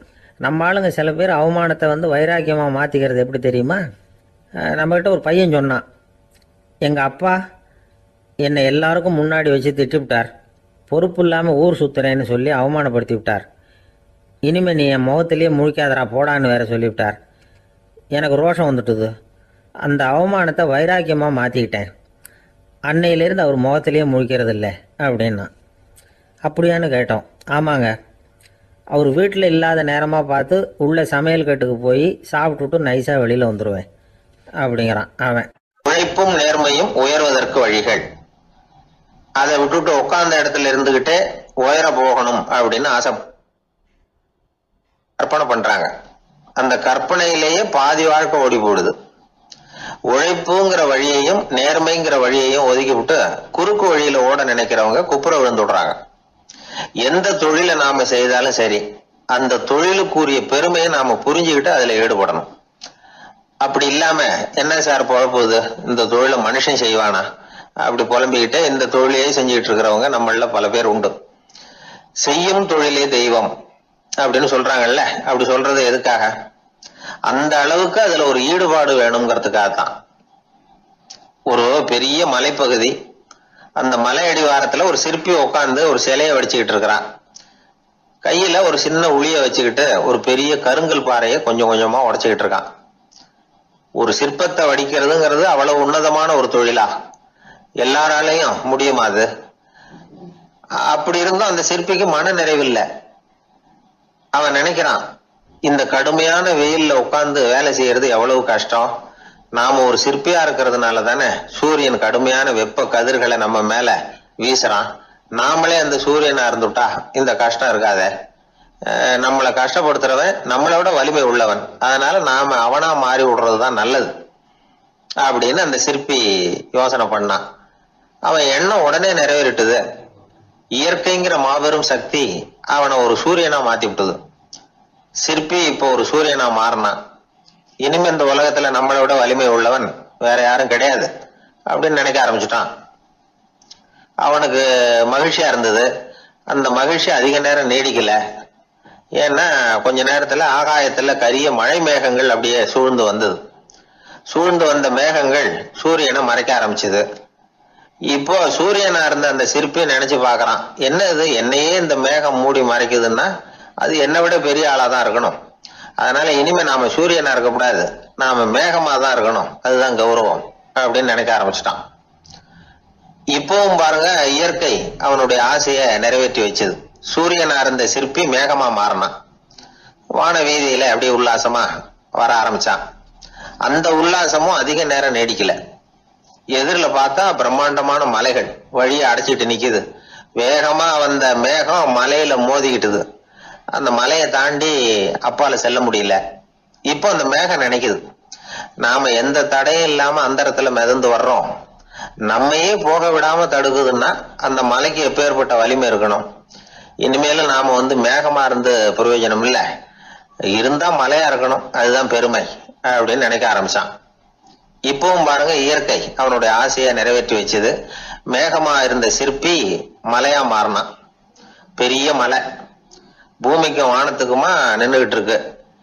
இனிமே நமக்கு எந்த கவலை இல்லை அப்படின்னு நினைச்சது அந்த மலை. இப்படி நினைச்சுக்கிட்டு இருந்த வேளையில அந்த மலையோட காலடியில அடிவாரத்துல ஏதோ சத்தம் கேட்டது. என்ன சத்தம் இது அப்படின்னு சொல்லி அந்த மலை மெதுவா குனிஞ்சு பார்த்துதான். பார்த்தா அங்க ஒரு மனுஷன் தன்னுடைய கையில உளிய வச்சுக்கிட்டு மலையை கொத்திக்கிட்டு இருக்கிறான். ஏதோ ஒரு சிற்பத்தை வடிக்கிறதுக்காக அவன் முயற்சி பண்ணிட்டு இருக்கிறான். இப்போ அந்த மலை நினைச்சுதான், மலையே ஒருத்தன் உடைக்கிறான்னா அவன் எப்பேற்பட்ட வலிமை உள்ளவனா இருக்கணும். இனிமேலும் மலையா இருந்து பிரயோஜனம் இல்ல, மனுஷனா மாறணும், அதுதான் சரி அப்படின்னு நினைச்சுதான். அந்த வினாடியே அந்த மலை ஒரு மனுஷனா மாறிச்சு. அவன் கையில ஒரு உளி, பழையபடியே ஒரு கருங்கல் பாறையை கொத்த ஆரம்பிச்சான். அந்த ஆள் பழைய நிலைமைக்கு வந்துட்டான். இந்த கதையிலிருந்து நாம தெரிஞ்சுக்க வேண்டியது என்னன்னா, தன்னுடைய உண்மையான பலம் என்னங்கிறது தெரியாமலே தாவி தாவி தடுமாறிக்கிட்டு இருக்கிறான் மனுஷன் அப்படிங்கிறது தான். இனிமேலாவது அதை புரிஞ்சுக்கணும். புரிஞ்சுக்கிட்டு புறப்படணும் வாழ்க்கையில வெற்றி பெறறதுக்கு. ஒரு குடும்ப தலைவருக்கு விபரீதமா ஒரு ஆசை வந்துதான். அதாவது ஒரு நாள் பூராவும் புடவை கட்டிக்கிட்டு மனைவி செய்கிற வீட்டு வேலைகள், சமையல் வேலைகள் எல்லாத்தையும் தானே செய்யணும். மனைவிக்கு ஆண் வேஷம் போட்டு ஆபீஸுக்கு அனுப்பி வச்சுடணும் அப்படின்னு ஆசைப்பட்டான். இதுதான் அந்த ஆசை. அதே மாதிரி செஞ்சான். பெண் வேஷத்துல சமையல் பண்ணிட்டு இருந்தான். இருட்டி விட்டுது. இந்த சமயத்துல வாசல் கதவு தட்டப்படுற சத்தம் கேட்டுது. ஓடி போய் திறந்தான். பக்கத்து வீட்டு அம்மா கிடுகிடுன்னு உள்ள வந்துட்டாங்க, காப்பி பொடியோ ஏதோ வாங்கறதுக்கு. இவன் பயந்து போய், கமலாம்மா, நான் சுசீலா இல்ல, சுசீலாவோட புருஷன், பெண் வேஷத்துல இருக்கிறேன், சும்மா ஒரு சேஞ்சுக்காக அப்படின்னா. உடனே அந்த அம்மா கிட்ட பயப்படாத, நானும் கமலா இல்ல, கமலாவோட புருஷன், இதுவும் சும்மா ஒரு சேஞ்சுக்காகத்தான் அப்படின்னானா. இப்படி வாழ்க்கைய விபரீதமா நினைச்சுக்கிட்டு வேற வேற கற்பனைகள்ல வீணாக்கிக்கிட்டு இருக்கிறவங்க தான் ரொம்ப அதிகம். நாம அதுவா மாறணும்னு நினைக்கிறது தப்பு. நாம இருக்கணும் அப்படின்னு நினைக்கிறது தான் உண்மை, அதுதான் சரி. அந்த சிற்பி என்னென்னோ கற்பனை பண்ணி கடைசியில மறுபடியும் சிற்பியாகவே சேர்ந்தான் பாருங்க. அதனால நம்முடைய உண்மையான பலம் என்ன அப்படிங்கறத தெரிஞ்சுக்கிட்டு நடந்துகிட்டோம்னா வாழ்க்கையில எப்பொழுதும் வெற்றி நிச்சயம். ஒரே ஒரு ஊர்ல ஒரு பாதிரியார் இருந்தார். ரொம்ப நாள் சந்தோஷமா வாழ்ந்தார். ஒரு நாள் அவர் மடத்து சமையல் அறையில பாத்திரங்களை கழுவி துலக்கி சுத்தப்படுத்திக்கிட்டு இருந்தார். அந்த சமயத்துல ஒரு தேவ தூதன் அவர் முன்னாடி நின்னான். இவர் நிமிர்ந்து பார்த்தார். ஆண்டவர் என்னை உங்ககிட்ட அனுப்பியிருக்கிறார், பரலோகத்தில் வாசம் செய்யறதுக்கு உங்களுக்கு நேரம் வந்துட்டுது அப்படின்னு அந்த ஆள். ஆண்டவருக்கு என்னோட ஞாபகம் வந்ததுக்கு நன்றி. ஆனாலும் இப்போ இங்கே நீயே பாரு, எவ்வளவு பாண்டங்கள் பாக்கி இருக்கு, இவ்வளவையும் நான் சுத்தப்படுத்த வேண்டியிருக்கு. நான் நன்றி கெட்டவனாக இருக்க விரும்பலை. இந்த பணியை முடிக்கிற வரைக்கும் என்னுடைய பரலோக வாழ்வை தள்ளி வைக்க முடியுமா? நீ என்ன நினைக்கிற அப்படின்னு கேட்டார். தேவதூதன் தனக்கே உரிய விவேகத்தோட அன்போட பாதிரியாரை பார்த்தான். சரி, என்ன செய்யலாம்ங்கிறத அப்புறம் சொல்கிறேன் அப்படின்னு சொல்லிவிட்டு புறப்பட்டு போயிட்டான். ஒரு நாள் அந்த பாதிரியார் தோட்டத்தில் உள்ள களைகளை எல்லாம் ஒரு களை கொத்தியால் கொத்தி களை எடுத்துக்கிட்டு இருக்கிறார். அந்த சமயத்தில் இந்த தேவதூதன் மறுபடியும் அவர் முன்னாடி வந்து நிற்கிறான். பாதிரியார் பார்த்தார். இதை பாரு, இந்த தோட்டம் பூராவும் எவ்வளவு களை மண்டி கிடக்கு, பரலோகம் கொஞ்ச காலம் எனக்காக பொறுத்திருக்கலாம்னு நீ நினைக்கிறியா அப்படின்னு கேட்டார். தேவதூதன் சிரிச்சுக்கிட்டே மறுபடியும் மறைஞ்சிட்டான். மறுபடியும் அவர் களை எடுக்கிறது, தானிய களஞ்சியத்துக்கு வர்ணம் பூசுறது, இப்படிப்பட்ட வேலைகளில் ஈடுபட்டிருக்கார். இன்னொரு நாள் ஒரு மருத்துவமனையில் நோயாளிகளை கவனிச்சுக்கிட்டு ரொம்ப தீவிரமாக இருக்கிறார் அந்த பாதிரியார். ஒரு நோயாளியோட தாகத்துக்கு தண்ணீர் கொடுத்துட்டு நிமிர்ந்து பார்க்குறப்போ தேவதூதன் மறுபடியும் அவர் முன்னாடி வந்து நிற்கிறான். இந்த தடவை பாதிரியார் தன்னலமற்றவராக பேரன்பை காட்டக்கூடிய வகையில் தன்னுடைய 2 கைகளையும் உயர்த்தியபடி தேவதூதனின் கவனத்தை வந்து பிணியால் வாடக்கூடிய நோயாளிகளின் பக்கம் திருப்பினாராம். தேவதூதன் ஒன்றும் சொல்லலை, மறைஞ்சிட்டான். அன்னைக்கு சாயந்தரம் பாதிரியார் வந்து மடத்தில் உள்ள தன்னுடைய அறைக்கு போய் இளைப்பாறினார். யோசிச்சு பார்த்தார். தேவதூதனையும் தேவதூதனின் விருப்பத்தையும் பல நாள் தள்ளி போட்டு வந்ததையும் அவர் ரொம்ப நினச்சி பார்த்தார். திடீர்னு தான் வந்து முதுமை அடைகிறதையும் சோர்வு அடைகிறதையும் உணர்ந்தார். ஆண்டவரை நினைச்சார். ஆண்டவரே, உம்முடைய தூதனை மறுபடியும் என்கிட்ட அனுப்புனா நான் சந்திக்கிறதுக்கு ஆவலாக இருக்கேன் அப்படின்னு சொல்கிறப்பவே தேவதூதன் பக்கத்தில் வந்து நின்னான். பாதிரியார் நிமிர்ந்து பார்த்தார். நீ இப்போவே என்னை அழைச்சிக்கிட்டு போக விரும்பினா நான் பரலோகத்துக்கு வர்றதுக்கு தயாராக இருக்கேன்னார். தேவதூதன் அந்த பாதிரியாரை அன்போடவும் விவேகத்தோடவும் பார்த்து, நீங்கள் வந்து என் கூட பரலோகத்துக்கு வர்ற தயாராக இருக்கிறதா சொல்கிறீங்க, ஆனால் நீங்கள் இது வரைக்கும் வேற எங்கே இருந்ததா நினைக்கிறீங்க அப்படின்னானா. அப்படின்னா இது வரைக்கும் இருந்த இடம் தான் பரலோகம் அப்படிங்கிறத உணர்த்தி இருக்கிறான். பரலோகம்னா என்னன்னு புரிஞ்சுக்கிறதுக்கு இந்த சம்பவம் நமக்கு உதவியாக இருக்குது. தொண்டு செய்கிறத விட பெரிய செயல் வேற எதுவும் இருக்க முடியாது. அது நம்ம மனசுக்கு கொடுக்குற சுகத்தை வேற எதுவும் கொடுக்க முடியாது. நாம் தொண்டு செய்கிற இடம் தான் அந்த புண்ணிய இடம். ஆனால் இந்த காலத்துல எல்லாம் நாம் வந்து தொண்டு செய்யணும்னு நினச்சி ஏதாவது ஆரம்பித்தா கூட அதை ஒரு மாதிரியாக சுற்றி நின்று வேடிக்கை பார்க்க ஆரம்பிச்சிடுறாங்க. ஒரு பெரியவர் அப்படித்தான் ஒரு தொண்டு செஞ்சுக்கிட்டு இருந்தார். ஒரு கோவில் கட்டிக்கிட்டு இருந்தாங்க. அதில் ஒரு இடத்துல ஒரு பலகையை வச்சு ஆணி அடிக்கிற வேலையை செஞ்சுக்கிட்டு இருந்தார் அந்த பெரியவர். ஒரு சின்ன பையன் அதை ரொம்ப ஊக்கமாக அக்கறையாக கவனிச்சுக்கிட்டு இருந்தான். பெரியவர் இதை கவனித்தார். என்னப்பா பார்க்குற, உனக்கும் இது மாதிரி தொண்டு செய்யணும்னு ஆசையாக இருக்கா அப்படின்னு கேட்டார். அதுக்கு அந்த பையன் சொல்கிறான், அப்படி இல்லைங்க, நீங்கள் ஆணி அடிக்கிறப்போ கையில் சுத்தியால் அடிச்சுக்கிட்டா எப்படி துடிப்பீங்க, எப்படி கத்துவீங்கன்னு தெரிஞ்சுக்கிறதுக்காக அதை பார்க்கணும்னு ஆசை, அதுக்காக தான் காத்துக்கிட்டு இருக்கேன் அப்படின்னு நான். இந்த உலகத்தில் உண்மையாகவே வேதாந்தம் பேசுகிறவங்களும் உண்டு, உள்ளுக்குள்ளே வேற மாதிரி இருந்துக்கிட்டு வெளியில் வேதாந்தம் பேசுகிறவங்களும் உண்டு. ஒரு ஆள் இருந்தார். அவரும் ஒரு கடை வச்சு வியாபாரம் பண்ணிக்கிட்டு இருந்தார். மகா கஞ்சன், யாருக்கும் எந்த உதவியும் செய்ய மாட்டார். எச்சில் கையென்ன ஈர கையோட உதற மாட்டார். அப்படிப்பட்ட மனுஷன். அந்த ஊருக்கு ஒரு முனிவர் வந்துக்கிட்டு இருந்தார். வருஷத்துக்கு ஒரு தடவை வருவார். ஒரு நாள் 2 நாள் இருப்பார், அப்புறம் போயிடுவார். அந்த முனிவர் வர்றப்போலாம் இந்த ஆள் எழுந்திரிச்சு ஓடி போய் அவரை வரவேற்பான்.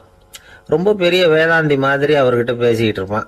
காயமே இது பொய், வெறும் காற்றடைத்த பையும்மா, சர்மம் தலைகாக்கும்மா.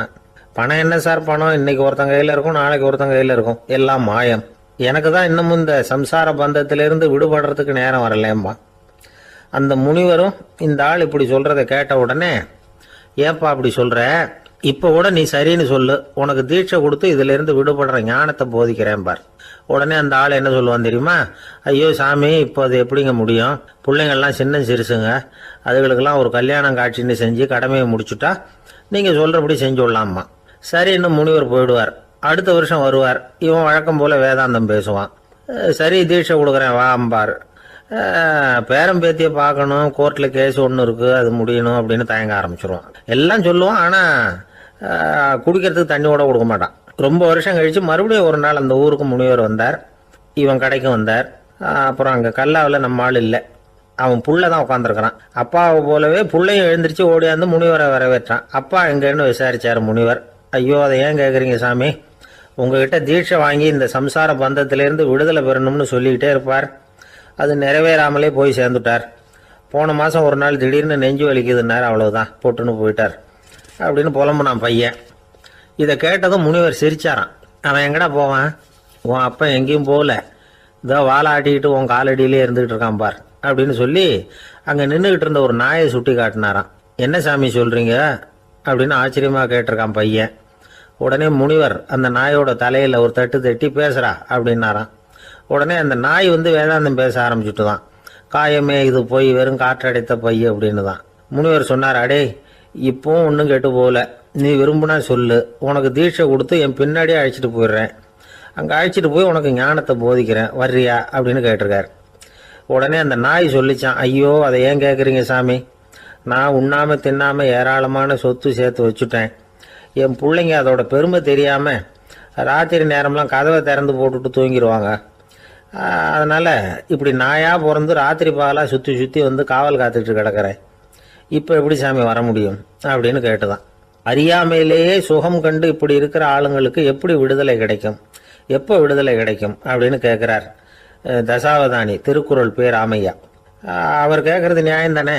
இந்த காலத்து பையன் ஒருத்தன் அப்பா கிட்ட சொன்னான், அப்பா இன்னைக்கு நான் 1 ரூபா மிச்சப்படுத்தி விட்டேன் அப்படின்னு. நானும் அப்படியா, என்னடா பண்ணேன்னு கேட்டிருக்கார் அப்பா. டவுன் பஸ்ஸில் ஏறாமல் அது பின்னாடியே ஓடியாந்தேன், 1 ரூபா மிச்சம் தானே அப்படின்றான். அட பாவி, ஒரு ஆட்டோ பின்னாடி ஓடியாந்துருந்தா 10 ரூபா மிச்சமாயிருக்குமே, வேஸ்ட் பண்ணிட்டியே அப்படின்னா. ஒரு சீன தேசத்து அரசர் இருந்தார். அவருக்கு வயசாயிட்டுது. அவருக்கு அடுத்தபடியாக அவருடைய புள்ள பட்டத்துக்கு வரணும், ஆட்சி பொறுப்பை ஏற்றுக்கணும்.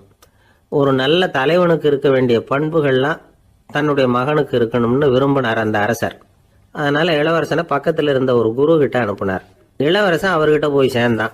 அந்த குரு என்ன பண்ணார் தெரியுமா, இவனை பார்த்து சொன்னார், இதை பாருப்பா, நீ என்ன பண்ணுற, இப்போவே பக்கத்தில் இருக்கிற காட்டுக்கு போ, நடுக்காட்டில் போய் ஒரு இடத்துல உட்காந்துக்கோ, அங்கே என்னென்ன சத்தம்லாம் உன் காதில் விழுதுன்னு கவனிச்சு கேளு, உன் காதில் விழுந்த ஓசைகள் என்னென்னங்கிறத என்கிட்ட வந்து சொல்லு, அதுதான் எனக்கு தெரியணும், உனக்கு வேலையும் அதுதான் அப்படின்னு சொல்லி அனுப்பி வச்சுட்டார். இளவரசன் காட்டுக்கு போனான். குரு சொன்னபடியே ஒரு இடத்துல உட்காந்து கவனித்து கேட்டான். அதுக்கப்புறம் குரு கிட்ட திரும்பி வந்தான். என்னென்ன சத்தம்லாம் கேட்ட அப்படின்னு கேட்டார் குரு. குருவே, காட்டில் நான் பறவைகள் சத்தம்லாம் கேட்டேன், மிருகங்களின் ஓசையையும் கேட்டேன், இதை தவிர இடி மின்னல் மழை இதுகளோட சத்தத்தையும் கேட்டேன் அப்படின்னா. குரு யோசனை பண்ணார், நீ இன்னமும் சரியாக கேட்கல, அதனால் மறுபடியும் காட்டுக்கு போ, கொஞ்ச நாள் தங்கியிருந்து கேட்டுட்டு வா அப்படின்னார். இளவரசனுக்கு ஒன்றும் புரியல. இருந்தாலும் குருவின் கட்டளையாச்சே, மறுக்க முடியுமா? உடனே அவன் மறுபடியும் காட்டுக்கு போனான், ஒரு இடத்துல உட்காந்தான், கொஞ்ச நேரம் உன்னிப்பாக கவனித்து கேட்டான். சில நாள் கழித்து குரு கிட்ட திரும்பி வந்தான். குருவே, இந்த தடவை சில துல்லியமான சத்தங்களை எல்லாம் கேட்டான், தேனி பறக்கிற சத்தம், நீரோடையின் மெல்லிய ஓசை, இதெல்லாம் கேட்டேன்னா. குரு சிரிச்சார், நீ மறுபடியும் காட்டுக்கு போ, இன்னும் சில நாள் அங்கே இரு, முழுமையாக கவனமாக கேட்டுக்கிட்டு வா அப்படின்னு சொல்லி அனுப்பி வச்சுட்டார். இளவரசனுக்கு குழப்பம் அதிகமாயிட்டுது, ஒன்றுமே புரியல. மறுபடியும் காட்டுக்கு போனான், மௌனமாக ஒரு இடத்துல உட்காந்துட்டான், அப்படியே தியானத்தில் ஆழ்ந்துட்டான். சில நாளில் அவனுக்கு இதுவரை கேட்காத ஓசைகள்லாம் கேட்க ஆரம்பிச்சுட்டுது. இதைத்தான் நான் கேட்கணும்னு என்னுடைய குரு எதிர்பார்த்துருக்கிறாருங்கிறத புரிஞ்சுக்கிட்டான். உடனே குரு கிட்ட ஓடனான். குருவே, இந்த தடவை காதுகளுக்கு கேட்க முடியாத சில ஓசைகளை கூட என்னால் உணர முடிஞ்சுது. பூ மலருகிற ஓசை, சூரியனால் பூமி சூடாகிறப்போ எழுகிற ஓசை, காலை பனித்துளி இந்த புல்லுலாம் குடிக்கிற ஓசை, இது எல்லாம் என்னால் நல்லா கேட்க முடிஞ்சுது அப்படின்னா. குருவுக்கு இப்போதான் திருப்தி ஏற்பட்டுதான். இளவரசனை பார்த்து சொன்னார், இதை பாருப்பா, இப்போதான் நாட்டை ஆளுகிற தகுதி உனக்கு வந்திருக்குது அப்படின்னு சொல்லி அதுக்கு விளக்கமும் கொடுத்தாராம்.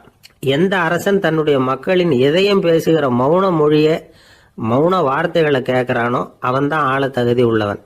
எந்த அரசன் தன்னுடைய மக்களின் உணர்ச்சிகளை உண்மையாக உணர்றானோ அவன்தான் முதன்மையான அரசன். போலி வார்த்தைகளை மட்டும் கேட்டுட்டு பல மௌன ராகங்களை காதில் வாங்கிக்காதவன் அரசனே இல்லை. எந்த நாட்டில் எப்போ ஒரு அரசன் தன்னுடைய மக்களின் உணர்ச்சிகளை கேட்க மறுக்கிறானோ அன்னையிலிருந்தே அந்த நாடு அழிய தொடங்குது அப்படின்னு அர்த்தம். இதுதான் அந்த குரு இளவரசனுக்கு போதிச்சது. வாயால் பேசுறத மட்டும் கேட்டு ஏமாறக்கூடாது, உணர்ச்சிகளையும் கேட்கறதுல தான் மனப்பக்குவம் உண்டாகும். மக்கள் உணர்ச்சிகளை புரிந்து கொள்ளாத அரசர்கள் நீடிச்சிருக்க முடியாது. அது மாதிரி நாடுகளில் அடிக்கடி குழப்பம் தான் உண்டாகும். அப்படி இருந்தா அடிக்கடி ஆட்சி மாறிக்கிட்டு இருக்கும். அப்படிப்பட்ட ஒரு தேசம், அங்கே ஒரு சிறைச்சாலையில் 3 கைதிகள் பேசிக்கிட்டு இருந்தாங்க. ஒருத்தன் சொன்னான், நான் இந்த நாட்டு ராஜாவை எதிர்த்து பேசிக்கிட்டு இருந்தேன், அதனால என்னை பிடிச்சி கொண்டாந்து இங்கே போட்டுட்டாங்க அப்படின்னா ஒருத்தன். இன்னொருத்தன் சொன்னான், நான் இந்த நாட்டு ராஜாவை ஆதரித்து பேசிக்கிட்டு இருந்தேன், அதனால என்னை பிடிச்சி கொண்டாந்து இங்கே தள்ளிவிட்டாங்க அப்படின்னா.